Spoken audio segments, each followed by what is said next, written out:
প্রিয় দর্শক, আপনাদের সবাইকে প্রীতি ও শুভেচ্ছা জানিয়ে শুরু করছি আমাদের নিয়মিত আয়োজন টেবিল টক অনুষ্ঠান। সঙ্গে আছে ডক্টর তৌহিদুল হক।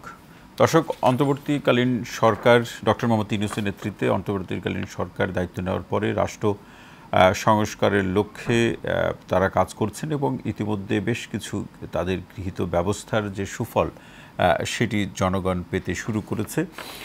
যদিও রাজনৈতিক দলগুলো বিগত 15 বছরে হওয়া অন্যায়, অনিয়ম, দুর্নীতি সে তার বিচার এবং এই জুলাই গণহত্যায় বিগত সরকারের যে ফ্যাসিবাদী আচরণের বিচার এবং নির্বাচনের বিষয়টিকে বেশি গুরুত্ব দিচ্ছে।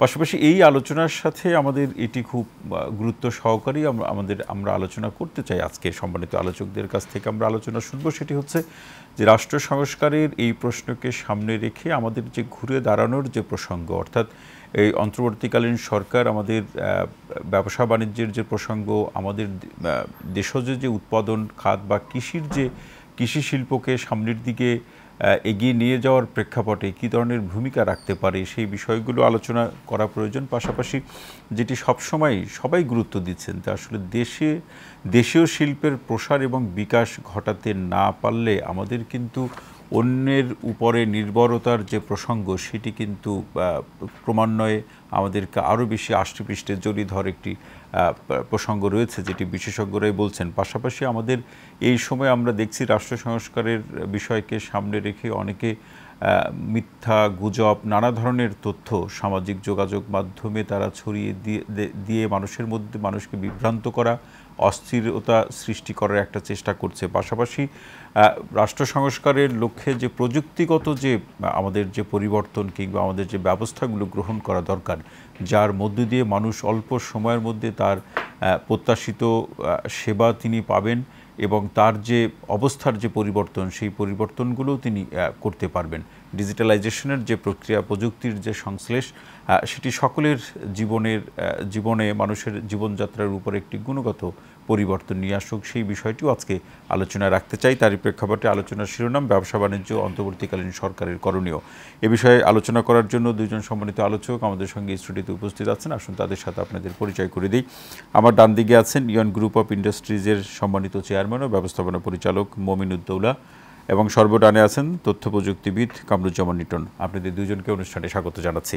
শুরুতে মমিনুদ্দৌলা ভাই, আপনার কাছে আসতে চাই যে অন্তর্বর্তীকালীন সরকারের তাদের যে মূল যে লক্ষ্য যে রাষ্ট্র সংস্কার, কিন্তু এর সাথে আরও অনেকগুলো বিষয় রয়েছে।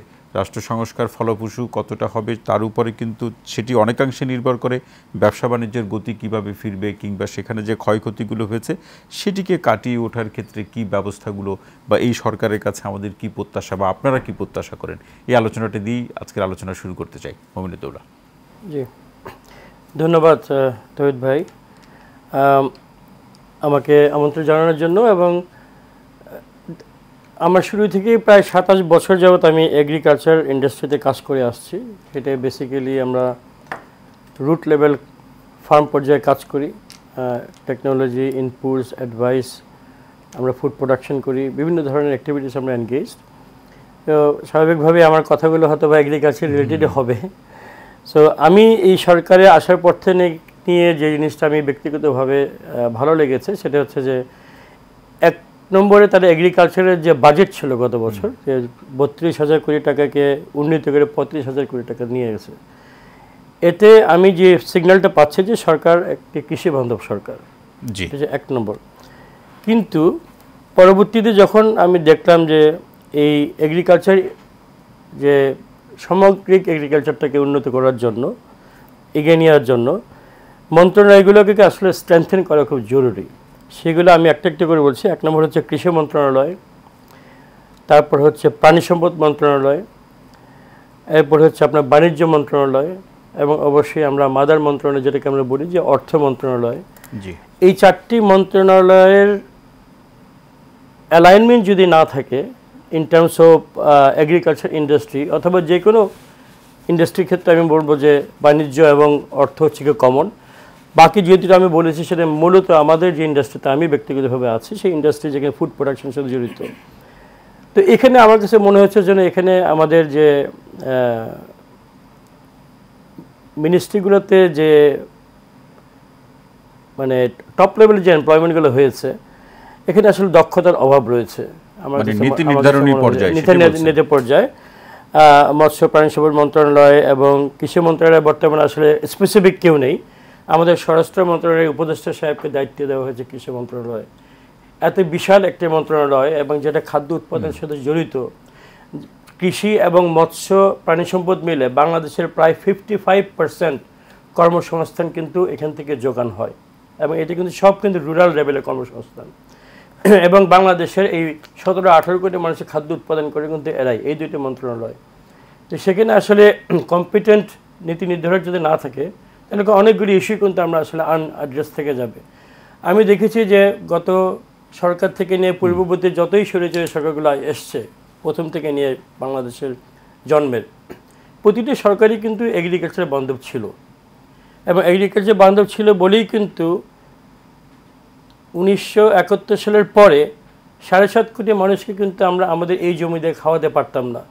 এখন কিন্তু 18 কোটি মানুষকে কিন্তু আমরা এই এর থেকে কম জমি দিয়ে খাওয়াচ্ছি। প্রতি বছর কিন্তু আমাদের জমির পরিমাণ কমে যাচ্ছে। প্রায় 69,000 হেক্টরস অফ কাল্টিভেবল ল্যান্ড কিন্তু আসলে কাল্টিভেশনের বাইরে চলে যাচ্ছে because of other necessities of the country. তো এই বিপুল পরিমাণ খাদ্য যে আমরা উৎপাদন করেছি এতে কিন্তু কৃষক সমাজ এবং প্রাইভেট সেক্টরের কিন্তু বিশাল অবদান আছে এবং সরকারের যে পলিসি, সে পলিসি কিন্তু বড় একটা পজিটিভ ভূমিকা রেখেছে। তো এই জায়গাতে আমরা দেখেছি যে সরকাররা সবসময় সাপোর্ট করেছে এবং আমার ব্যক্তিগত কনসার্ন হচ্ছে আমরা যদি মন্ত্রণালয়গুলোতে যদি স্পেসিফিকলি যদি এই কাজগুলোকে এগিয়ে নেওয়ার জন্য দক্ষ নীতি নির্ধারক যদি আমরা না দিই তাহলে কিন্তু এই জায়গায় কিন্তু স্লো ডাউন করে যাবে এবং this is going to be a danger for Bangladesh খাদ্য উৎপাদন করার জন্য। এবং ফর এর ইনফরমেশান, বাংলাদেশ বিশ্বের 193টি দেশের ভিতরে আমরা সাইজ অনুযায়ী কিন্তু আমরা যে প্রোডাকশন করছি, যে মানে প্রোডাক্টের খাদ্য উৎপাদন করছি, আমরা 15তম পজিশনে আছি কিন্তু ওভারঅল ফুড গ্রেন প্রোডাকশনে। এবং অনেকগুলো সেক্টরে কিন্তু আমরা অনেক বেশি এগিয়ে আছি, যেমন মৎস্যতে আমরা নাম্বার 3, আমরা ধানে নাম্বার 3, আমরা পটেটোতে নাম্বার 15, আমরা ভেজিটেবলের নাম্বার 3। এগুলো কিন্তু বিস্ময়কর অবদান কিন্তু বাংলাদেশ। মানে এখন মূলত যে চ্যালেঞ্জ বলি অথবা যে বাস্তবতা বলি, যে অগ্রগতিকে ধরে রাখা এবং এটাকে আরো সামনের দিকে নিয়ে যাওয়া, সেই ক্ষেত্রে যা করণীয় সেটি করতে হবে, সেটি সরকারের কাছে আমাদের প্রত্যাশা। মোহাম্মদুল্লাহ ভাই, আরও আলোচনা শুনবো। কামরুজ্জামান লিটন ভাই আসতে চাই। প্রযুক্তি ক্ষেত্রে যে অগ্রগতি আপনারা যেভাবে প্রত্যাশা করেন আর বর্তমান সরকার ডক্টর মোহাম্মদ ইউনূসের নেতৃত্বাধীন অন্তর্বর্তীকালীন সরকার যেভাবে দেখছে এবং তারা যে ব্যবস্থাগুলো নিচ্ছে, এবং পাশাপাশি সরকারি যে কোনো সেবা কিংবা প্রক্রিয়া কিংবা যে কোনো সুযোগ সুবিধার প্রসঙ্গ খুব অল্প সময়ের মধ্যে মানুষের দোরগোড়ায় পৌঁছে দেওয়া, মানুষকে জানানোর ক্ষেত্রে যে প্রযুক্তিগত ব্যবস্থা থাকা দরকার, তা কতটুকু আসলে সত্যিকার অর্থে বাংলাদেশে আছে? ধন্যবাদ তহিদ ভাই। সত্যিকার অর্থে যদি বলি, আমাদের যে সত্যের তো দুইটা, একটা হচ্ছে আমি কাগজে কলমে দেখব যে এটা অনেক দূর আমরা এগিয়েছি, জি, কিন্তু বাস্তবে যখন যাবেন এটার সাথে কোনো মিল পাবেন না। এটার অনেক কারণ হচ্ছে যে আমাদের অধিকাংশ কাজগুলো হয়েছে সাইলোভাবে। আপনি স্পেসিফিক কোনো জায়গায় গেলে দেখবেন হ্যাঁ তার অটোমেশন, তার ডিজিটাইজেশন, তার ডিজিটাল ট্রান্সফরমেশন হয়েছে, হ্যাঁ, কিন্তু সেটা শুধুমাত্র তার মধ্যেই প্রথম। দ্বিতীয় হচ্ছে ম্যাক্সিমাম যে কাজগুলো হয়েছে এগুলো হচ্ছে প্রকল্প বেসড। সো এই প্রকল্প আইদার সরকার তার নিজস্ব অর্থায়ন থেকে করেছে অথবা আমাদের যারা ডোনার এজেন্সি বা উন্নয়ন সহযোগী যারা ওয়ার্ল্ড ব্যাংক বলি অথবা ডিএফআইডি যারা আছে তাদের মাধ্যমে হয়েছে। এগুলোর সমস্যাটা হচ্ছে যে ধরেন এই প্রকল্পগুলো 2 বছর অথবা 4 বছর কোনো সাস্টেনেবল মুডে থাকে না। সো প্রযুক্তির ক্ষেত্রে সরকারের যে ইনিশিয়েটিভটা হয়েছে সেটা এখন পর্যন্ত সেটা ছিল যে প্রকল্প বেস নাম্বার 1 এবং কোনো সমন্বয় নেই। কিন্তু আপনি যদি ওয়ার্ল্ডের অন্যান্য দেশে তাকান, এখানে আসলে আইটি এভাবে কেউ কখনো সরকার আসলে কখনো মানে এখানে যেটা হয়েছে সরকার হয়ে গেছে আপনার রাদার দেন বাইং মোডে, সে নিজে প্রডিউসিং মোডে চলে গেছে। তো এটা যাওয়ার ফলে যেটা হয়েছে সে তো আসলে কখনোই প্রডিউসার হওয়া উচিত না। আর আইটি সবসময় হচ্ছে ডমিনেট করে ইউথরা। সো ওইখানে সরকারি কোনো প্রকল্প ক্রয় প্রক্রিয়ার মধ্যে ইউথদের কিন্তু আসার কোনো সুযোগই নাই। এবং এই না আসার ফ্রেমটা এমনভাবে সাজানো, কারণ আপনার যখন একটা পরিকল্পনা হয় সেটা ধরেন 3 বছর আগে তার পরিকল্পনা হয় এবং এই পরিকল্পনা করা হচ্ছে আইদার আমাদের এখানকার যারা নীতি নির্ধারক তারা অথবা যারা আমাদেরকে ফান্ডিং করে তারা, কিন্তু তাদের এই পরিকল্পনাটা এমনভাবেই থাকে সেখানে লোকাল ইন্ডাস্ট্রির চাইতে বাইরের ইন্ডাস্ট্রিকে সুযোগ দেওয়ার ক্লজগুলো বেশি থাকে। এই কারণে আমাদের যতটুকু, আমি আবারও বলছি যে ইন্ডিভিজুয়ালি যখন যাবেন, আপনি বিদ্যুতে যান, সড়কে যান, অথবা যে কোনো জায়গায় ইন্ডিভিজুয়ালি তার স্বাস্থ্যতে যান, শিক্ষাতে যান, আপনি ধরেন শিক্ষাতে হাজার হাজার ল্যাপটপ ধরেন স্কুলে দিয়ে আমরা পুরো স্কুলকে ধরেন একদম ডিজিটাইজ করে ফেলেছি, কিন্তু ওই ল্যাপটপের কিন্তু কোনো কন্টেন্ট নাই, ওই ল্যাপটপে সেগুলো এরকম অভিযোগ সেগুলো ব্যবহার হচ্ছে না। কারণ হচ্ছে ধরেন ইন্টারনেট কানেক্টিভিটি, এটা সাস্টেনেবল কি ছিল, কারণ এটা প্রজেক্ট ছিল, ওই প্রজেক্টে ক্লাসরুমকে ডিজিটাইজ করার, কিন্তু অ্যাকচুয়ালি শিক্ষাকে ডিজিটাইজ করার জন্য এটার কন্টেন্ট এবং আদার যে জিনিসগুলো আসা দরকার ছিল কানেক্টেডভাবে, এটা কিন্তু আসে নাই। এটা আসার জন্য আমাদের আসলে যেটা করা দরকার যে আমাদেরকে ইন্টিগ্রেটেড অ্যাপ্রোচে যেতে হবে। ভাই যেটা বললেন যে দেখেন ওনার একটা ইয়ের জন্য এগ্রি, বাণিজ্য, অর্থ, এরকম 4টা পানি সম্পদ, প্রত্যেকটা মন্ত্রণালয় কিন্তু কোনো না কোনোভাবে যদি ওদের মধ্যে সমন্বয় না থাকে, তাহলে একটা জায়গায় ডিসিশন মেক করলে আরেকটা জায়গায় ওটা যদি এফেক্টটা না পাওয়া যায়, তাহলে অ্যাজ এ সিটিজেন আমার কিন্তু 4 জায়গায় ঘুরতে হয়। না, ইন্টিগ্রেটেড অ্যাপ্রোচের বা সমন্বিত যে প্রক্রিয়া বা যেভাবে আমরা বলি যে ব্যবস্থা, সেই জায়গাটা কি খুব কঠিন কিনা প্রযুক্তির প্রশ্ন? না, এটা হচ্ছে মোটেও কঠিন না। আপনি জাস্ট একটা জিনিস দেখেন, আপনি যখন প্লেনের টিকিট কাটেন, হ্যাঁ, আপনি নভোএয়ারের টিকিট কাটছেন, নভোএয়ার যদি তার টিকিট কাটার পুরো প্রক্রিয়াটা অটোমেট করতে পারে, পেমেন্ট গেটওয়ে কিন্তু তার না। সেখান থেকে এইটাকে যদি কোনোভাবে আমরা এনবিআর এর সাথে কানেক্ট করে দিই, তাহলে প্রত্যেক টিকিট কাটার যে ভ্যাট ট্যাক্স, এটা কিন্তু অটোমেটিক্যালি চলে যায়। প্রত্যেকটা জায়গায় কিন্তু এই জিনিসটা আছে, এবং এটা লোকাল ইন্ডাস্ট্রিতে ইন্টিগ্রেশনটা কিন্তু সম্ভব। তার মানে এইটা যে ইন্টিগ্রেটেড অ্যাপ্রোচটা হচ্ছে না, সেটা কারো না কারো স্বার্থে, অবশ্যই স্বার্থে। যেমন ইন্টিগ্রেট হয়ে গেলে কি হবে, ধরেন আপনি একটা এক্সাম্পল দিই, নামজারির জন্য আপনি একটা ধরেন অনলাইনে যদি এটা পেয়ে যান, আপনাকে যদি যেতে না হয়, তাহলে যেতে হলে যা লাভ হইতো তার কিন্তু লাভ হবে না। তাহলে ওই যে মুষ্টিমেয় গোষ্ঠী যারা চাচ্ছে না যে এই ডিজিটাল ট্রান্সফরমেশন হোক, তাদের জন্য কিন্তু ইন্টিগ্রেশনটা পসিবল হচ্ছে না। কারণ ইন্টিগ্রেট করতে হলে আমার প্রথম শর্ত হচ্ছে সরকারের দিক থেকে প্রত্যেকটা মিনিস্ট্রির, আমরা যদি এসডিজির গোলটাও ধরি, সেখানে ওপেন গভর্নমেন্ট ডেটার যে ইনিশিয়েটিভ, সেটা অনুযায়ী আমাদেরকে ডেটাগুলোকে অ্যাভেলেবল করতে হবে। আপনি জাপানের দিকে তাকান, তার একটা রেলওয়ের টিকিটের জন্য আপনার ধরেন 10-12টা অ্যাপ আছে, এবং আমি অ্যাজ এ সিটিজেন যে কোনো অ্যাপ দিয়ে কিন্তু আমি টিকিট কাটতে পারি। এখানে কি হয়, এখানে ধরেন কোনো একটা স্পেসিফিক অ্যাপ দিয়ে যাবেন, টিকিট আছে কি নাই, অথবা এখানে ঢুকতে পারতেছেন না, সার্ভার এরর। এটার কারণ হচ্ছে সরকারের উচিত ডেটা অ্যাভেলেবল করে দেওয়া। এন্টারপ্রেনার বা ইন্ডাস্ট্রি আসবে এখানে, সে তার মতো করে অ্যাপ্লিকেশন তৈরি করবে, এন্ড ইউজার ব্যবহার করবে, পে করবে, সরকার তার রাজস্ব যেটা পাওয়া দরকার সেটা পেয়ে যাবে। এই ফ্রেমওয়ার্কে আমরা যাওয়ার মতো সক্ষমতা আছে, কিন্তু এটার জন্য হচ্ছে আমাদের একটা পলিসিটাকে ওইভাবে করে ড্রাইভ দিতে হবে। এক সক্ষমতার পাশাপাশি সদিচ্ছার অভাবের একটা প্রসঙ্গ এখানে আছে, আমরা যে চাই কিনা, যেটি আপনি ইন্টিগ্রেটেড অ্যাপ্রোচের ক্ষেত্রে যে ঘাটতির কথাটা বললেন, কারণ যেমন নিটন ভাইয়ের আলোচনা শুনবো, এবং উনি দুলাল ভাই আপনার কাছে আসছে যে পলিসির প্রসঙ্গে এবং যে মিনিস্ট্রিগুলো কৃষির সাথে সম্পৃক্ত, এদের মধ্যে একটা সমন্বয়ের প্রসঙ্গ সূত্র ধরে আপনি বলছিলেন, এবং বৈশ্বিকভাবে বাংলাদেশের একটা অবস্থানের কথা বললেন। সেই জায়গায় যে চ্যালেঞ্জগুলো আছে, যে চ্যালেঞ্জগুলো আপনারা কাজ করতে গিয়ে ফিল করেন, সেই চ্যালেঞ্জগুলো উপস্থাপন করা কিংবা এই মিনিস্ট্রিগুলোর সাথে আলাপ আলোচনা করা এবং আপনাদের যে পরামর্শগুলো আপনারা উপস্থাপন করেন, সেই জায়গাতে মানে এই মিনিস্ট্রিগুলো থেকে পজিটিভ যে ফিডব্যাক কতটা আপনারা পান, নাকি অনেক সময় আপনাদেরকে এই নিজেদের সক্ষমতা দিয়ে চ্যালেঞ্জগুলো মোকাবেলা করতে হয়? চ্যালেঞ্জগুলো আপনারা কীভাবে মোকাবেলা করেন? এটা কি নিজেদেরই মোকাবেলা করতে হয়, নাকি মন্ত্রণালয়গুলো থেকে আপনারা একটা পজিটিভ ফিডব্যাক বা সহযোগিতা পান? জি, ধন্যবাদ।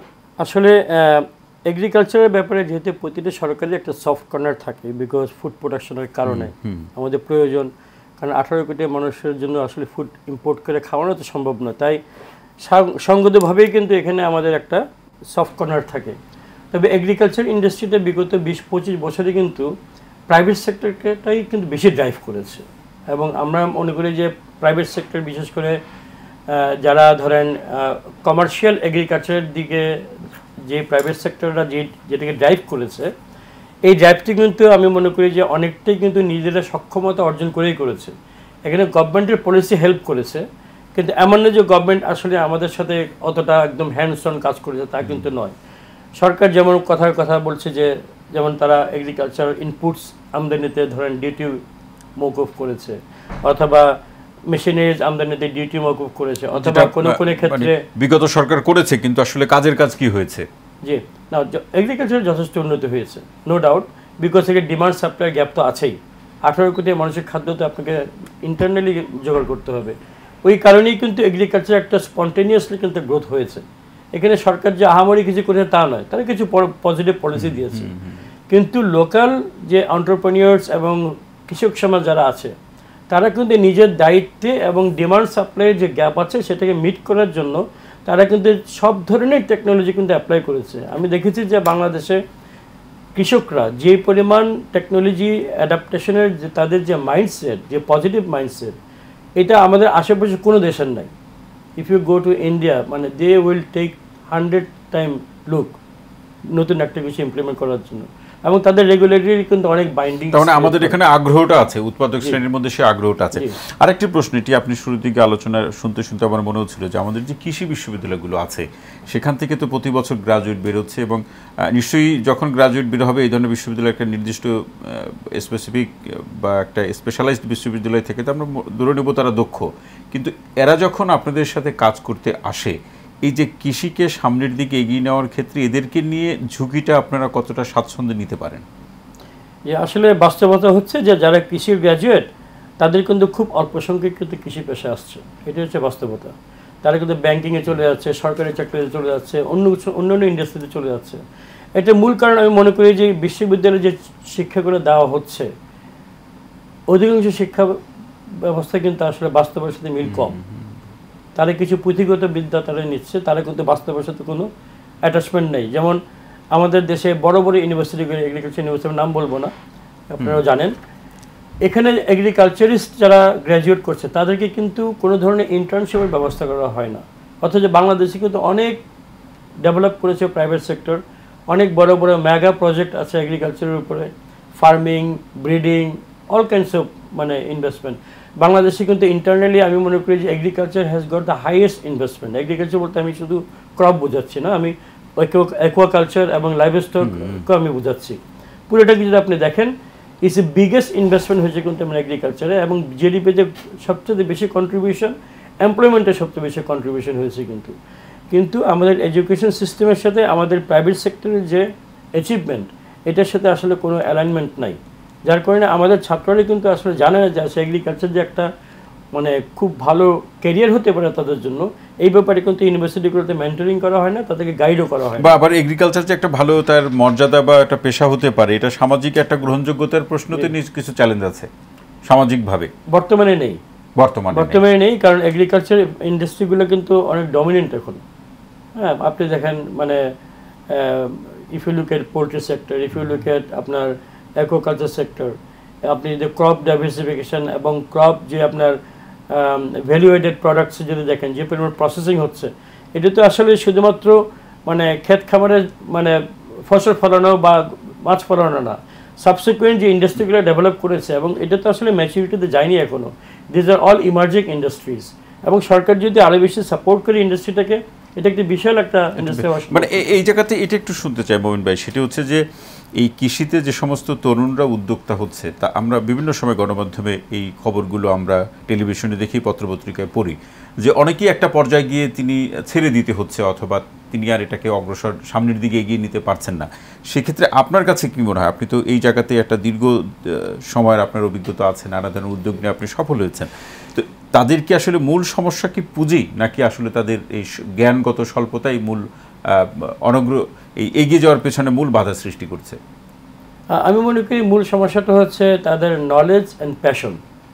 অনেকে হয়তো মনে করি যে অমুকে ফার্ম করছে আমিও করি একটা, মানে ইটস নট লাইক দ্যাট। মানে somebody has to have passion for the agriculture, এটা হচ্ছে নাম্বার ওয়ান। সেকেন্ড হচ্ছে উইটার ব্যাপারে তার জ্ঞান থাকতে হবে, এবং একটা ফার্ম যখন আপনি লস করবেন, ফার্মের কিন্তু অনেক ভলাটিলিটি থাকে, বা এগ্রিকালচার ভলাটিলিটি থাকে, ক্লাইমেটের ইস্যু আছে, ডিজিজের ইস্যু আছে, মার্কেট মেকানিজম আছে, এগুলো কিন্তু অন্য বিজনেসে নেই যেটা এগ্রিকালচার আছে। কিন্তু at the end of the day মানে it's a winning game, because আপনাকে তো আসলে একটা সময় কিন্তু ডাউন হলে আবার আপ হইতেই হবে, but on a given period agriculture বিজনেসে কিন্তু কোনো লস বলতে আমি কিছু দেখি না on a given period, unless somebody is not doing a homework, তার নলেজ গ্যাপ যদি থাকে, তার যদি প্যাশনেট না হয়। এগ্রিকালচার বিজনেস কিন্তু আরেকজনকে কিন্তু ভাড়া করে লোক দিয়ে করানো যায় না, somebody has to be engage in agriculture business.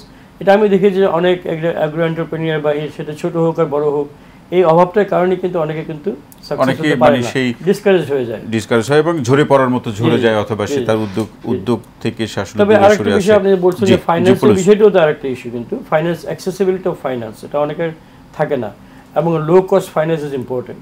যেমন আপনি একটা ফার্মকে ব্রেক ইভেনে আনতে যে সময় অনেক সময় লাগে কিন্তু, এবং ভার্সেস যদি একটা আইটি ইন্ডাস্ট্রি বা অন্য একটা ইন্ডাস্ট্রি যে আপনার যত আপনি ওয়েল প্ল্যান করতে পারবেন, ফার্মিং যদি প্ল্যান করলে কিন্তু এটা কিন্তু চেঞ্জ হয়ে যায় বিকজ অফ দ্য ভলাটিলিটি। সময়ের প্রেক্ষাপটে মডিফাই করতে হয় ডিমান্ড অনুযায়ী। যে অসংখ্য ধন্যবাদ মোমিন ভাই। আর আলোচনা শুনবো কামরুজ্জামান লিটন ভাই। আপনি শুরু থেকে আলোচনা যেমনটি বলছিলেন যে সমন্বয়ের একটি প্রসঙ্গ, নীতিগত একটি প্রসঙ্গ রয়েছে, এই জায়গাতে এসে মানব সম্পদ বা ম্যানপাওয়ারের একটি প্রসঙ্গ বলছিলেন। সেই আমাদের দেশে তথ্য প্রযুক্তির ক্ষেত্রে ম্যানপাওয়ার যে সৃষ্টি করার ক্ষেত্রে আমরা কেমন অবস্থানে আছি? আমরা আসলে খুব সন্তুষ্ট হওয়ার মতো অবস্থানে আছি নাকি এখনো আমাদের মানে ভিনদেশীদের উপরে নির্ভর করতে হয়? আমাদের যে ডিমান্ড লোকালি সেটা করার জন্য যে ম্যান পাওয়ার দরকার সেটার ঘাটতি আছে, এ ব্যাপারে কোনো সন্দেহ নাই। জি। এবং সেই ঘাটতি দূর করার সুযোগ নিয়ে আমরা অনেক রকম আপনার অর্থের অপচয়ের ইনিশিয়েটিভ আমরা নিয়েছিলাম। কিন্তু বেসিক্যালি কি ম্যান পাওয়ারের ঘাটতিও আসলে এই জায়গাটায়, আমরা এখানে যখন মেধার কথা বলি, আমাদের কিন্তু এখানে ইয়াং যারা আছে, আমি আবারও বলবো, তাদেরকে সুযোগ দিলে তারা কিন্তু ধরেন আমি হয়তো এখন মনে করছি ঘাটতি, এটা কিন্তু 3 মাস বা 6 মাসে ওয়ান্স ইন্টারনেট ইজ দেয়ার, তাকে যদি ওরকম সুযোগ দেওয়া হয় সে কিন্তু ঘাটতিটা পূরণ করতে পারে। বিষয়টা হচ্ছে তার ওই ঘাটতিটা পূরণ করার ক্ষেত্রটা আমরা দিতে পারছি কিনা। এখানে ওইরকম না যে ধরেন ডিম আগে না মুরগি আগে, যে আগে আমার রিসোর্স রেডি থাকতে হবে তারপর আমি এখানে যাবো। ইটস এ বিজনেস এবং এটা অনগোয়িং, সবসময় কোনো না কোনো রিসোর্সের ঘাটতি থাকবে। কিন্তু যখন একটা প্রবলেম আসে ওই প্রবলেমটা সলভ করার জন্য কিন্তু রিসোর্স কোনো না কোনোভাবে ডেভেলপড হয়ে যায়, স্ট্রাগল করতে হয়। আমরা যারা ধরেন আইটিতে আছি তাদেরকে অনেক স্ট্রাগল করতে হয়, রিসোর্স তৈরি করার পরে হয়তো চলে গেলে কোথায় যাচ্ছে, লোকাল আরেকটা কোম্পানিতেই যাচ্ছে, কিছু কিছু দেশের বাইরে চলে যাচ্ছে, সেটা ডিফারেন্ট কেস। কিন্তু এটা এখন ধরেন গত 20-25 বছরে ইন্ডাস্ট্রির মধ্যে যে ম্যাচুরিটিটা এসছে, ইন্ডাস্ট্রিতে ওই জনবলের ঘাটতি থাকলেও কিন্তু আমরা ওইটা মানে আমাদের যে প্রবলেম এটা সলভ করার জন্য ওই রিসোর্সগুলোকে আমরা তৈরি করে নিতে পারি। এবং এখানে আরেকটি একটু শুনে নেই যে কামরুজ্জামান লিটন ভাই, সেটি হচ্ছে যে এখন রাষ্ট্র সংস্কারের প্রশ্নে তরুণদের যে সম্পৃক্ততা এবং এই তরুণদের আত্মত্যাগের মধ্য দিয়ে, এবং বলা যেতে পারে রাজনৈতিক দল, ছাত্র জনতার, বিশেষ করে তরুণদের যে প্রসঙ্গ আমরা দেখেছি জুলাইয়ের গণঅভ্যুত্থান, এবং এই তথ্য প্রযুক্তির ক্ষেত্রে এদের সুযোগ সৃষ্টি করা, সুযোগগুলো কি মানে যারা নীতি নির্ধারণী পর্যায়ে রয়েছেন কিংবা যারা বলা যেতে পারে বয়সে খুব সিনিয়র, এদের মধ্যে সীমিত কিনা? তরুণদেরকে কতটা সম্পৃক্ত করা যাচ্ছে তথ্য প্রযুক্তি খাতে? মানে এখন তো একদমই নাই। মানে আমার নীতি নির্ধারণের জন্য কোনো ধরেন যে এরকম কোনো ফ্রেমওয়ার্ক নাই যেখানে আমরা তরুণদেরকে সম্পৃক্ত করতে পারি। এবং ইভেন সরকারের মধ্যে বা আমাদের যে লোকাল ডিমান্ড সেখানেও পলিসি ফ্রেমওয়ার্কটা ওরকম না। একটা এক্সাম্পল দিই, যে ধরেন নাসা তো ছিল, তারপরে অ্যালন মাস্ক কিন্তু তার স্পেস এক্স ডেভেলপ করতে পারছে, ওরকম যদি একটা ইনিশিয়েটিভ বাংলাদেশে আসে, এটার এই আপনার কি বলে এই কমপ্লায়েন্স সেই কমপ্লায়েন্স এগুলা জানার জন্য যেই জায়গাটা দরকার, এই জানাটার কিন্তু জায়গাটা আইদার সে নিজে নিজে করেছে অথবা ওই কান্ট্রিতে ম্যাচুরিটি এরকম ইউনিভার্সিটি থেকে অথবা অন্য কোনো না কোনো ফর্মে সেই জিনিসটা জানতে পারে। কিন্তু আমাদের এখানে যেটা হয়, পলিসি থাকলেও পলিসির ল্যাঙ্গুয়েজটা এত কঠিন, ওইটা পড়ে কাউকে বুঝে, ইভেন শুধুমাত্র যদি আমি ট্যাক্সের কথাও বলি, যারা নতুন আসে তার ট্যাক্স পেমেন্টটাও কিভাবে করবে এটা জানতে হলে কিন্তু তাকে অনেক জটিল জটিল জিনিসপত্র পড়ালেখা করে কিন্তু ঘরমুক্ত হয়ে যাওয়ার মতো অবস্থা। এবং এখানে একটা সময় যে আমরা এটা শুনতাম যে তথ্য প্রযুক্তির ক্ষেত্রে উদ্যোক্তা হতে হলে অথবা এই সেক্টরকে এগিয়ে নেওয়ার ক্ষেত্রে একটা অন স্টপ সার্ভিসের প্রসঙ্গ আমরা বিভিন্ন সময় শুনতাম, কিন্তু সেই সুবিধাটা আসলে কি অবস্থায় আছে? মানে অ্যাগেন ওয়ান স্টপে আছে, আপনি একটা স্টেপে গিয়ে আটকে যাবেন, পরের স্টেপে তো যেতে পারছেন না কারণ ইন্টিগ্রেশনটা নাই।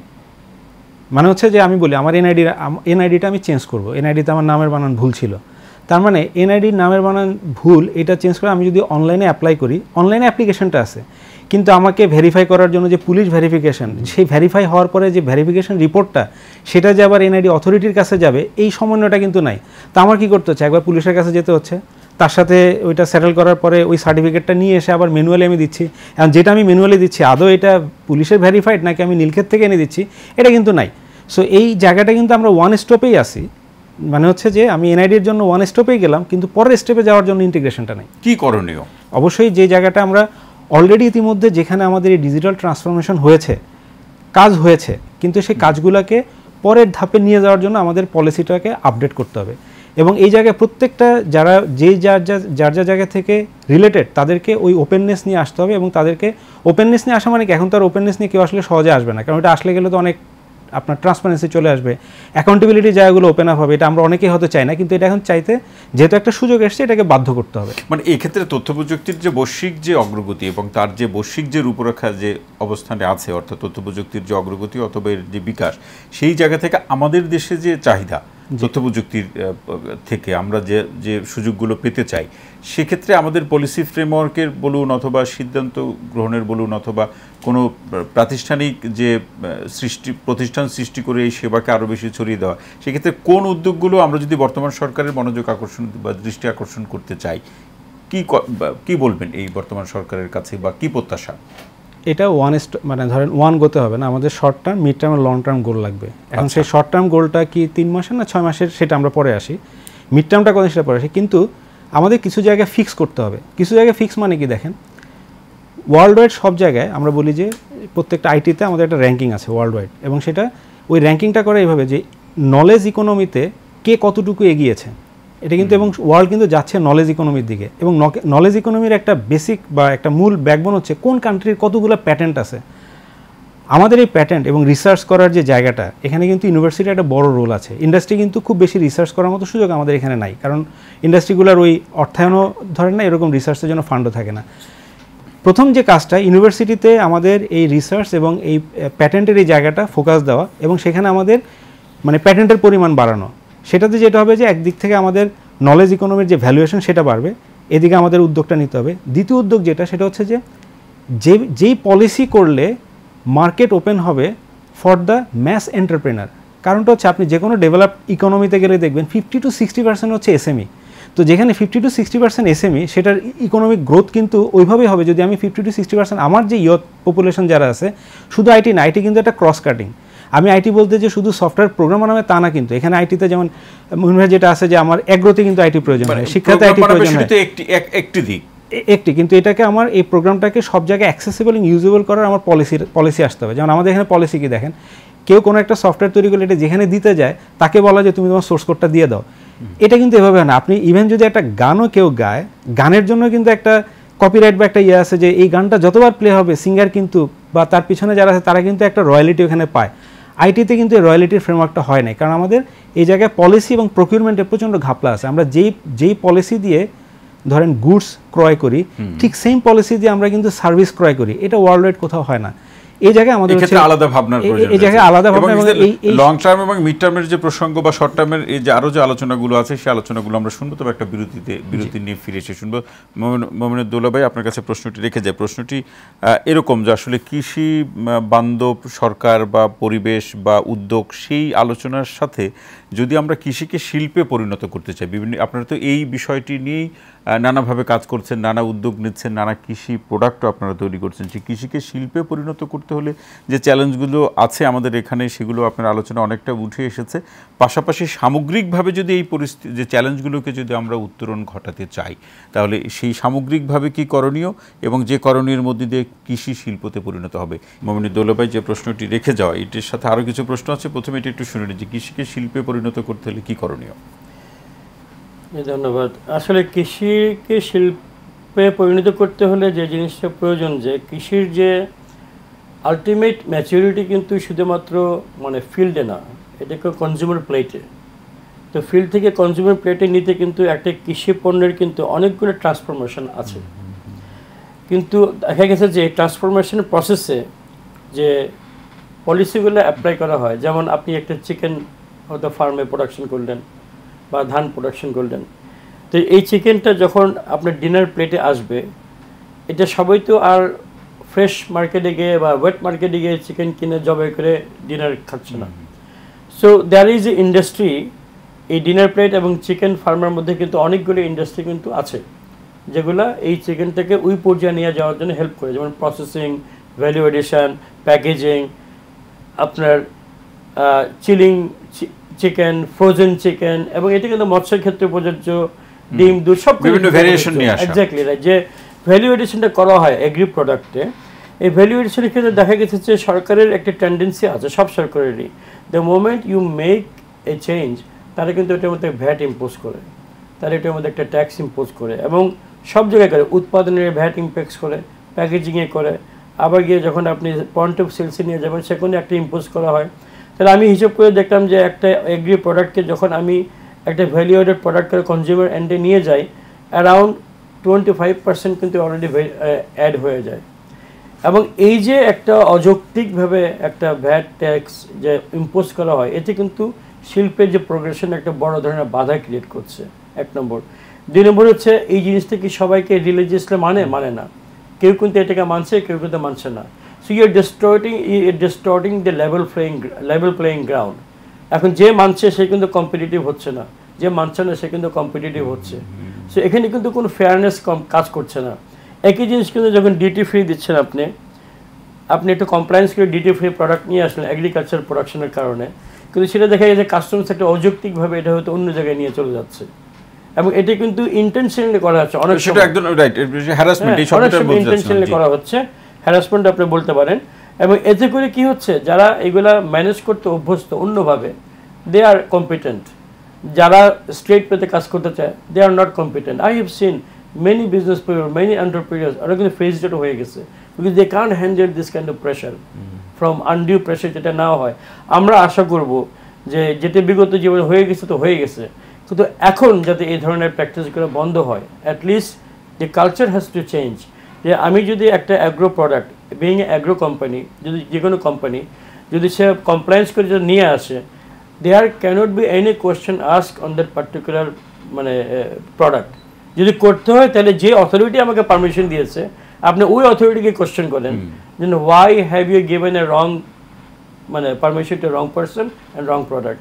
সেটা কিন্তু হচ্ছে না। এখন আমদানিকারকে কিন্তু টার্গেট করা হচ্ছে, উৎপাদনকারীকে টার্গেট করা হচ্ছে।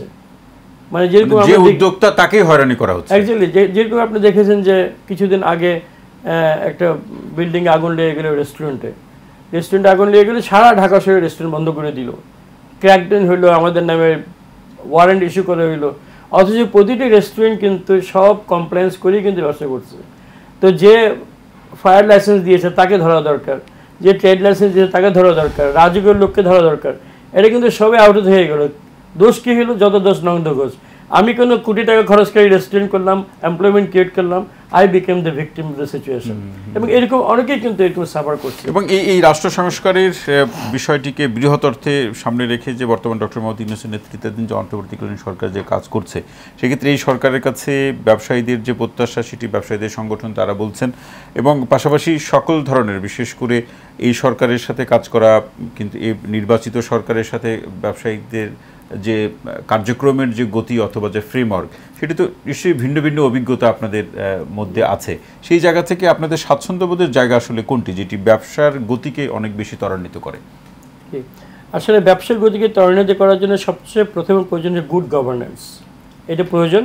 এবং গুড গভর্নেন্স কিন্তু এনশিওর করতে পারে, কিন্তু আমি মনে করি যদি একজন মানে কি বলে আপনার জবাবদিহিমূলক যদি নির্বাচিত সরকার যদি থাকে, জবাবদিহিমূলক আমি এই জন্য বলছি যেহেতু আগে এই জবাবদিহিমূলক সরকার ছিল না, সরকার নির্বাচিতই ছিল না। তো সুতরাং এই জায়গায় একটা বেসিক কিন্তু প্রবলেম, যে আমরা যদি একটা অ্যাকাউন্টেবল ইলেক্টেড গভর্নমেন্টকে দিয়ে যদি আমরা গুড গভর্নেন্স করাইতে পারি, যেটার জন্য হয়তো বা আমাদের বর্তমান যে ইন্টারিম গভর্নমেন্ট তারা হয়তো একটা ফ্রেমওয়ার্ক করার চেষ্টা করছে। তবে আমি মনে করি যে এই ফ্রেমওয়ার্কটা কখন হবে, কীভাবে হবে, এটার একটা ক্লিয়ার রোড ম্যাপ কিন্তু ওনার দেওয়া উচিত। It's creating lot of cloud and lot of confusion. এতে কিন্তু মানে অনেকেই কিন্তু রিপালস করছে এই বিষয়টা। এবং আমি মনে করি যে ইন্টারিম গভর্নমেন্টের উচিত যে একটা টাইম ফ্রেম সেট করে দিয়ে একটা স্পেসিফিক এজেন্ডাকে সামনে নিয়ে জনগণকে বলা যে this is how much time we need to reform this areas to bring a basic concept of good governance, যেটা হয়তো বা পরবর্তীতে একজন নির্বাচিত গভর্নমেন্ট আসলে এই রোড ম্যাপটা তারা ফলো করে দেখেন ম্যাচিওর ইট। সো এটা যদি আমরা না করি তাহলে দেখা যাবে যে আমাদের হয়তো আরেকটা আনরেস্টেড সিচুয়েশন আমরা দেখব কিনা সেটা আসলে সময় বলে দেবে। But in terms of me as a businessman, আমি মনে করি যে একজন জবাবদিহিতামূলক নির্বাচিত সরকার কিন্তু আসলে মানে ব্যবসায়ীদের জন্য, ব্যবসার জন্য বান্ধব বেশি, সেটি আপনি মনে করছেন। মনিদুল ভাই, আরও আলোচনা শুনবো, কারণ যেমন নিউটন ভাই আসতে চাই, যেটি ব্যবসা বাণিজ্যের ক্ষেত্রেও যেরকম গুড গভর্নেন্সের একটা প্রসঙ্গ রয়েছে, আইটি সেক্টরে নিশ্চয়ই সেটি প্রয়োজন।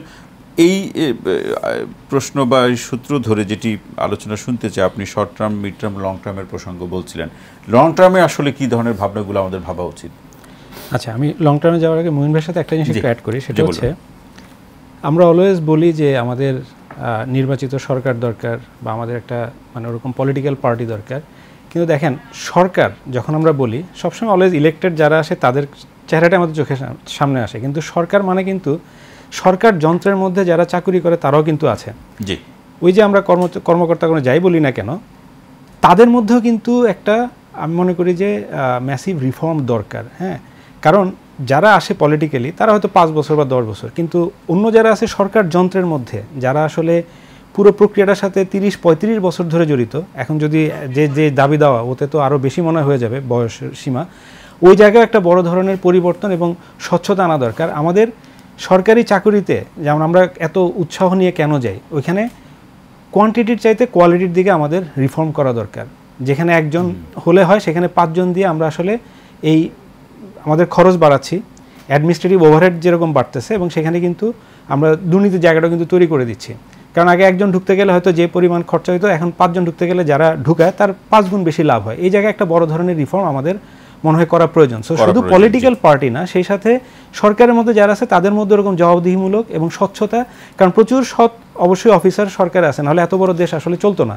কিন্তু ওই অসৎদের মধ্যে থেকে সৎরা কিন্তু আসলে সামনের দিকে যেরকম আসতে পারেন এবং দেশে যেভাবে কন্ট্রিবিউট করা দরকার সেটা কিন্তু করতে পারে না। এই জায়গাটা আসলে আমাদের একটা ভালো রিফর্ম করা প্রয়োজন। না হলে যদি আমি দেখি যে সরকারি চাকরি করে একজন ভালো আমলা হতে পারলে কালকেই সংসদে যেতে পারবো, এই প্রক্রিয়া যতদিন আমরা বন্ধ করতে না পারবো ততদিন কিন্তু আমরা যেভাবেই গুড গভর্নেন্স আনার চেষ্টা করি সেটা কিন্তু হবে না। সো লং টার্মে আপনার যে প্রশ্নটা এসেছিল সেটা হচ্ছে যে আমি লং টার্মে যাওয়ার আগে শর্ট টার্মটাতে যাই। অটোমেশন একটা জার্নি, যে জার্নিটা আমরা এই যে শুধু যে গত সরকারের আমলে শুরু হয়েছে তা না, এটা অনেক আগে থেকেই শুরু হয়েছিল। সেই 91-তে আমরা যখন ইন্টারনেটের সাথে কানেক্টেড হলাম তখন কিন্তু তখন থেকে আমাদের এই ডিজিটাল ট্রান্সফরমেশনটা শুরু হয়েছে। এই জার্নিতে বিভিন্ন সময় অনেক উত্থান পতন হয়েছে এবং বিভিন্ন সময় অনেক রকম অনেক উদ্ভাবনও হয়েছে। এইটাকে শর্ট টার্মে আগে যেগুলো হয়েছে এগুলোকে আরও স্ট্রেনদেন করে কিভাবে এগুলোকে আরও জনবান্ধব করা যায় এটা আমাদের ইমিডিয়েটলি করা প্রয়োজন। না হলে যেটা হবে সেটা হচ্ছে যে ভ্যাকিউমটা তৈরি হবে, এই ভ্যাকিউমে 2টা ঘটনা ঘটবে। আমরা কিছু ভুল ডিসিশন নিয়ে নিতে পারি। একটা হচ্ছে লোকাল ইন্ডাস্ট্রির যে সক্ষমতা সেটাকে বাইপাস করে আমরা বাইরের যে টেন্ডেন্সি আমাদের, যে বাইরে থেকে সলিউশন আনলে বিদেশ যাওয়া যায় এবং বাইরের সলিউশনগুলোই ভালো, এই জিনিসটা তখন বেশি করে সামনে চলে আসবে, নাম্বার 1। নাম্বার 2 হচ্ছে যদি লোকাল ইন্ডাস্ট্রির ওই ফোকাসটা আমরা না দিই তাহলে অধিকাংশ ক্ষেত্রে যেখানে রাষ্ট্রায়ত্তকরণ থেকে মানে স্টেট ওন্ড এন্টিটি থেকে আমরা প্রাইভেটাইজেশনের দিকে যাওয়া উচিত, সেটা না গিয়ে আমরা দেখা যাবে যে অনেক কিছু তখন রাষ্ট্রায়ত্তকরণ হয়ে যাওয়ার একটা সুযোগ তৈরি হবে। এই জায়গায় আমাদের শর্ট টার্ম এবং ইমিডিয়েট একটা ইনিশিয়েটিভ নেওয়া দরকার। মিড টার্ম যেটা সেটা হচ্ছে যে আমাদেরকে অবশ্যই ইউথ এবং বাজার উন্মুক্তকরণের মাধ্যমে আইসিটি সেবাকে ওরকম এন্টারপ্রেনারশিপের মধ্যে নিয়ে যেতে হবে, নট সরকার লেড, এটা অবশ্যই ইন্ডাস্ট্রি লেড হইতে হবে। লং টার্মে যেটা সেটা হচ্ছে যে আমাদের একাডেমি, ইন্ডাস্ট্রি এবং গভর্নমেন্ট এদের মধ্যে অন্যান্য দেশে যেভাবে সাস্টেনেবল মডেলে কাজ করা হয়, সাস্টেনেবল মডেল বলতে আমাদের আসলে কারো কোনো দানের টাকা দরকার নেই। যদি এখানে এরকম ওপেন আপ করে দেওয়া হয় যে সরকারের চাওয়া হচ্ছে এটা, এক বা একাধিক কোম্পানি এসে এই সার্ভিসটা সিটিজেনের কাছে নিয়ে যাবে, এরকম অনেক এন্টারপ্রেনার এসে দিনরাত কষ্ট করে সার্ভিসটা মানে লোকাল এন্টারপ্রেনাররা যদি পাঠাওয়ার মতো একটা সলিউশন তৈরি করতে পারে, যে উবারের মতো একটা বিগ জায়ান্টকে টেক্কা দিতে পারে, সেখানে সরকারি সার্ভিস দেওয়ার মতো লোকাল এন্টারপ্রেনার হবে না, এটা অ্যাটলিস্ট আমরা বিলিভ করি না। এটা প্রসেসটাকে করতে গেলে লং টার্মে ওরকম প্রসেস আমাদের সেই রিসোর্স আছে, অবশ্যই আছে। একেবারে শেষ মন্তব্যটি শুনবো, কি বলবেন আজকের আলোচনায় আপনার তথ্য প্রযুক্তির বিষয়টিকে সামনে রেখে শেষ মন্তব্য কি বলবেন? আমরা আগামী মানে এখন যেহেতু টাইম ফ্রেমটা একটা বড় ব্যাপার, আগামী 5 থেকে 10 বছরের মধ্যে লোকাল নেবারিং যে কান্ট্রিগুলো আছে শুধু তাদেরকে না, যেগুলো আমাদের স্বপ্ন ওই জায়গায় নলেজ ইকোনমিতে আমাদের কান্ট্রিটাকে আমরা সেখানে নিয়ে যেতে চাই, ইউথ লেড এবং ইউথ বেসড এন্টারপ্রেনারশিপ। এখানে একটু ছোট্ট বিষয় একটু শুনতে চাই কামরুজ্জামান ইউটিউব বাজে, সেটা হলো আমাদের এখনও তথ্য প্রযুক্তি সহ অন্যান্য সেক্টরগুলোতে একটা এরকম একটা মনস্তাত্ত্বিক বিষয় রয়েছে অনেকের মধ্যে, যে যারা ফরেনার বা অন্য দেশের নাগরিক যারা, এরাই বোধহয় সবচেয়ে দক্ষ, এদের উপরে নির্ভর করতে হবে। এই জায়গাটাকে কমিয়ে নিয়ে আসার জন্য করণীয় কি? এই জায়গার মধ্যে করণীয়টাই হচ্ছে আমাদের, এটা যারা চিন্তা করে এটা হচ্ছে তাদের মানসিক বিকলাঙ্গতা। সব বিষয়ে আমরা দক্ষ না, এটা ট্রু, এটা তো এক ধরনের কলোনিয়াল সেই মাইন্ডসেট, সব বিষয়ে আমরা দক্ষ না। আর আইটিতে ব্যাপারটা হচ্ছে যে ধরেন এখানে যে পরিমাণ রিসার্চ করতে হয়, আমাদেরকে ওই রিসার্চের জায়গাটা অবশ্যই ইউনিভার্সিটি লেভেল থেকে শুরু করতে হবে। তাহলে হচ্ছে, কারণ ওই যেটা বললাম যে মানসিক যেই আমাদের দুর্বলতাটা, আমাদের মধ্যে সক্ষমতাটা আছে, আমাদেরকে সেটা ইউনিভার্সিটি থেকে আরম্ভ করে ইন্ডাস্ট্রি পর্যন্ত এই ম্যাপিংটা আমাদেরকে প্রপারলি করতে হবে। মানে সেক্ষেত্রে কোন বিষয়গুলোকে বেশি প্রাধান্য দেওয়া উচিত এই ম্যাপিং তৈরি করার প্রশ্নে? আমি যদি আইটির ক্ষেত্রে বলি সেটা হচ্ছে যে একাডেমিকে গবেষণার জায়গায় এবং শুধুমাত্র গবেষণার জায়গায় এবং প্যাটেন্ট প্লাস আদার যেই মানে আমরা বলবো যে ধরেন কপিরাইটের জায়গাটায় এই জায়গাটা তাদের থাকা উচিত এবং শিক্ষার যে মান এখানে প্রপারলি ফোকাস দেওয়া উচিত।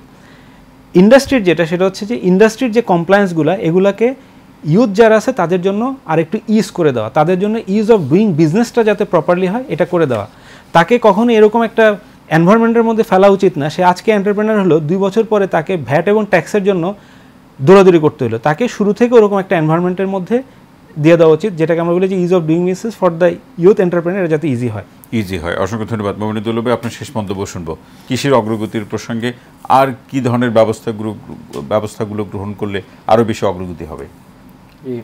আসলে কৃষিকে এগিয়ে নিয়ে যেতে হলে মাথায় রাখতে হবে যে বাংলাদেশের 18 কোটি মানুষকে বাংলাদেশে অপ্রতুল যে জায়গাটুকু আমাদের আছে, যেটা বিশ্বে one of the lowest per capital land for food production. সুতরাং এখানে আমাদের সব ধরনের সহযোগিতার প্রয়োজন। আমাদের লো ইন্টারেস্ট রেট প্রয়োজন, ইজি ফান্ডিং প্রয়োজন, আমাদের যে রেভিনিউ আর্নিংয়ের জন্য যে কেউ একটা ক্রেজ তৈরি হয় একটা নতুন ইন্ডাস্ট্রি থেকে, এটা আমি মনে করি যে আনলিমিটেড পিরিয়ডের জন্য বন্ধ করা দরকার। বিকজ কৃষি শুধুমাত্র খাদ্য উৎপাদনই করছে না, it is also creating a long term employment for the people যারা একদম গ্রাসরুট রুরাল লেভেলে আছে।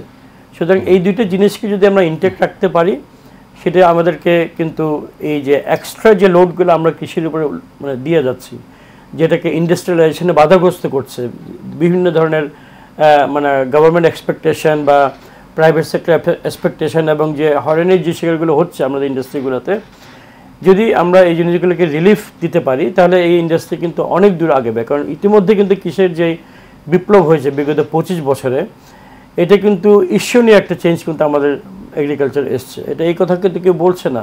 আমাদের এত ঝামেলা হয়ে গিয়েছে বিগত কিছুদিনের মধ্যে, যদি বাংলাদেশের যদি কৃষি যদি সেলফ সাফিসিয়েন্ট না হতো, ইমাজিন আমাদের রিজার্ভের যে অবস্থা হয়েছে, এই টাকা দিয়ে আমি কয় মাসের খাদ্য আমরা আমদানি করতে পারতাম।